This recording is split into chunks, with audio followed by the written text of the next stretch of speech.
अस्सलाम वालेकुम। डिफरेंट मिठाइयों के लिए आपको अक्सर खोए की ज़रूरत पड़ती रहती है। इंडिया में इसे मावा कहा जाता है। तो आज हम उसी की रेसिपी के लिए आपके पास हाज़िर हुए हैं। बिल्कुल टिप्स एंड ट्रिक्स से भरी हुई ये रेसिपी होगी। कहाँ पे आपने चूल्हा स्लो करना है, कहाँ पे तेज़ करना है, इन सारी बातों के लिए आप वीडियो को शुरू से लेके एंड तक ज़रूर देखें। और चैनल पर न्यू है तो प्लीज़ सब्सक्राइब माई चैनल। बिस्मिल्लाहिर्रहमानिर्रहीम। नए हैं चैनल पे तो प्लीज़ आप लोग सब्सक्राइब करिएगा और रेसिपी को शुरू से एंड तक ज़रूर देखिएगा, ताकि कहाँ पे चूल्हा स्लो करना है, कहाँ पे ज़्यादा करना है और किस किस स्टेज के ऊपर कौन कौन से इंग्रेडिएंट्स आएंगे आप लोगों के लिए ये जानना ज़रूरी है। 2 लीटर दूध ले लिया है और इसको उबलने के लिए रख दिया है। दूध आपने लेना है फुल फैट मिल्क।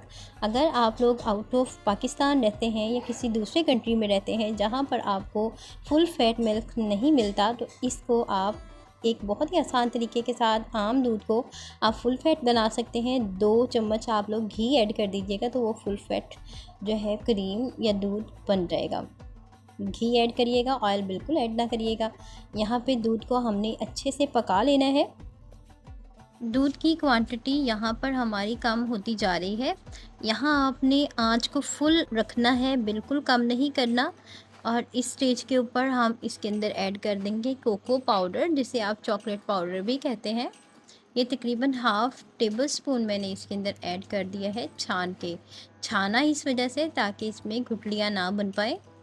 अगर आपकी स्टेज के ऊपर गुठलियाँ बन जाए तो आप कोई बड़ी साइज़ की जो छलनी लेके उसके ऊपर से मलाई मलाई उतार लीजिए और जहाँ जहाँ आपको फ़ील हो रहा है इसको अच्छे से आपने विस्कर या फिर फोक के साथ इसके लम्स को ख़त्म कर लेना है।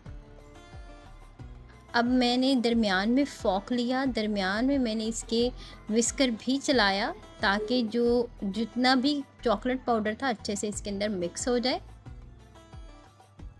इसको हमने इसी तरह से बतदरीज पकाते रहना है। देखें अब हमारी ये जो क्वांटिटी है दूध की काफ़ी कम हो गई है और दूध की जो कलर है वो भी काफ़ी ज़्यादा हद तक चेंज हो गया है। ये ब्राउनिश फॉर्म में होता जा रहा है। जो साइडों पे लग रहा है इसको कोशिश करें कि साथ साथ उतारते जाएं। ज़बरदस्त सा हमारा मावा बनने की स्टेज जो है वो कंप्लीट होती जा रही है।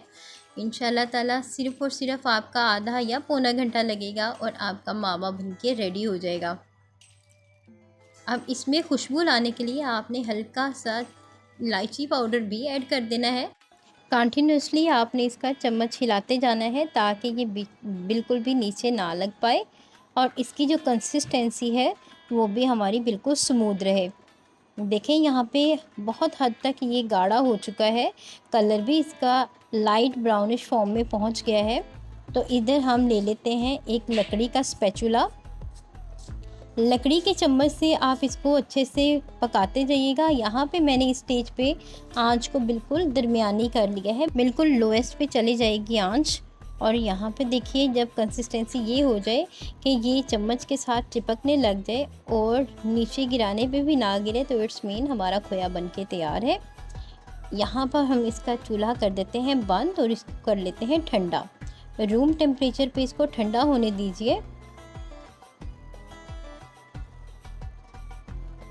यहाँ पे रूम टेम्परेचर पे ये बिल्कुल ठंडा हो गया है और अब हम इसको निकाल लेते हैं कढ़ाई में से। इस खोए या मावे से आप मिठाई बना सकते हैं, किसी भी किस्म की गुलाब जामुन बना सकते हैं, बर्फ़ी बना सकते हैं या खोए के पेड़े भी बना सकते हैं। This is up to you. लेकिन मैं आपके सामने इंशाल्लाह इसी मावे से गुलाब जामुन बना कर दिखाऊँगी। बहुत मज़ेदार, बहुत टेस्टी बनते हैं। इंशाल्लाह ताला उसकी भी रेसिपी आपको बहुत जल्द देखने को मिलेगी मेरे इसी चैनल को। अगर आपको ये रेसिपी पसंद आई हो, सब्सक्राइब माई चैनल एंड दोस्तों के साथ ज़रूर शेयर करिएगा ताकि घर पे आप बिना ज़्यादा पैसे वेस्ट किए आप आसानी से खोया या मावा बना सकें। ज़बरदस्त है। इसे 6 से 8 घंटे के लिए हम फ्रीज़र में रख देते हैं। टिल देन अल्लाह हाफिज़।